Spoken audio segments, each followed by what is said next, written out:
Hello বন্ধুরা, good morning, welcome back to my channel. সবাই কেমন আছো? ভালো আছো? আমিও কিন্তু খুব ভালো আছি। তো বন্ধুরা দেখো, প্রতিদিনের মতো আজও চলে আসলাম ডেইলি ব্লগ ভিডিও নিয়ে তোমাদের সাথে গল্প করতে। তো দেখো, সকালবেলা উঠে কিন্তু পড়েছি, ঘুম থেকে কিন্তু একটু লেট করেই উঠে পড়েছি। আর দেখো, আমি উঠে দেখছি সূর্য মামা দিব্যি আমার বাড়িতে এসে হাজির হয়ে গেছে। আর সকালে উঠে কুলটাকে একটু বাইরে দিয়ে দিলাম, দেওয়ার পরে দেখো আমার ছোট্ট ছোট্ট বাগানে চলে আসলাম। আর তোমরা এমনিতেও যেন আমার বাড়িতে আমার একটা ছোট্ট বাগান আছে। তবে আমার সেই ছোট্ট বাগানে দেখো, সকালে উঠে দেখছি কুড়ি থেকে কি সুন্দর করে ফুল বেরো হচ্ছে। আর দেখো কি সুন্দর ফুল ফুটেছে, তো আমার কিন্তু দেখে বেশ ভালোই লাগলো।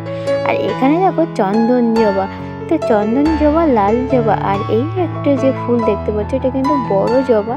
তো এ এখনো ফুটে সম্পূর্ণ বেরোতে পারেনি। আর এখানে আমার টগর ফুল দেখো কত সুন্দর পাখনা মেলে বেরিয়ে পড়েছে। তো তারপরে এপাশে আমার ফুল গাছ রয়েছে, এই ফুলগুলো অনেক আগে হয়েছিল, তার জন্য এখন একটু শুকিয়ে শুকিয়ে যাচ্ছে, আবার অনেক ফুল রয়েও গেছে। তো দেখো, সকাল সকাল এসে বাগানে এরকমভাবে দেখতে কিন্তু আমার ভীষণ ভালো লাগে। আর এমনিতেও আমার একটা শখ ছিল, আমার একটা বেশ বড় সাইজের বাগান তৈরি করবো ফুলের, কিন্তু সেটা তো আর হলো না। তো তারপরে দেখো আমার মিঠু সোনার কাছে চলে আসলাম, কারণ আমার মিঠু সোনাকে রৌদ্রে নিয়ে যেতে হবে। তো দেখো ওকে আমি রৌদ্রের কাছাকাছি নিয়ে আসলাম, কারণ ওর সকালবেলা উঠে কিন্তু ভীষণ ঠান্ডা লাগে। তো সেই জন্য ওকেও একটু রৌদ্রের কাছে নিয়ে বাইরে নিয়ে আসি, আর আমরাও তো বাইরেই থাকি। তো সেই জন্য ওকে নিয়ে আসলাম। আর এরপরে আমার ছানাপোনাদের কাছে যেতেই তো হবে। তো ছানাপোনাদের কাছে এসে দেখছি এরা এখানে খাওয়া শুরু করে দিয়ে ছাড়া মাত্রই। তো তারপরে আমি টুকটাক কাজ শুরু করে দিলাম, কারণ অনেকটা টাইম হয়ে গেছে, খাওয়া দাওয়া তোড়জোড় তো করতেই হবে। আর এখানে দেখো, বাজার থেকে তোমাদের দাদাভাই মটরশুঁটি এনেছিল, কিন্তু এগুলো ছাড়ানোই হয়নি।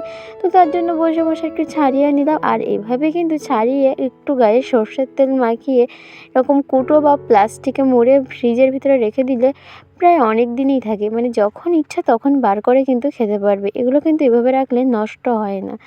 তবে হ্যাঁ, খুব সুন্দর করে পরিষ্কার করে সর্ষের তেল মাখিয়ে রাখতে হবে।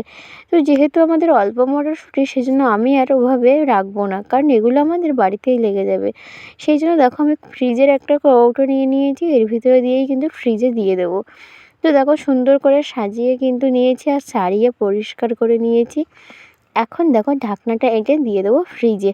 আর এটা কিন্তু এভাবে বেশ অনেক দেরি থাকবে।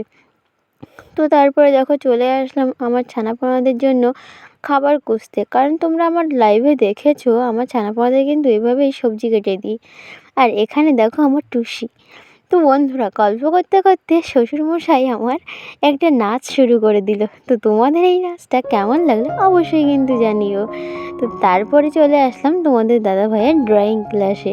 তো ড্রয়িং ক্লাসে এসে দেখছি একটা দুষ্টু বাচ্চা। তো দেখো কীভাবে আর কি মারছ, ইচ্ছাকৃত ফেলে ইচ্ছাকৃত কিন্তু, মানে কী বলে এগুলো, ফাঁকি দেওয়া বলে, ড্রয়িং ফাঁকি দেওয়া বলে এগুলো।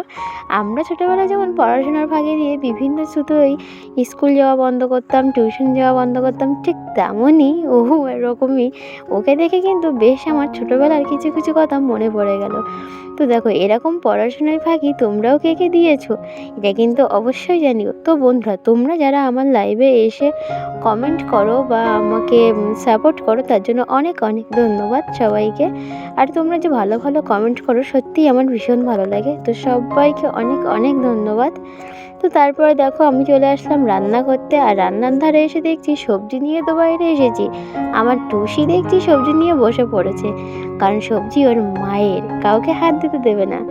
দেখো এখানে কিন্তু সব কিছু রেডি করে নিয়েছি, তারপরে দুপুরে ডিম রান্না করছি। আর এই যে দেখো, ডিম কিন্তু কষা কষা তরকারি। তো বন্ধুরা, আমি আর ভিডিওটি বেশি বড় করলাম না, এখানেই শেষ করছি। সবাই তাহলে ভালো থেকো, পরের ভিডিওতে তোমাদের সাথে আবারও কথা হবে।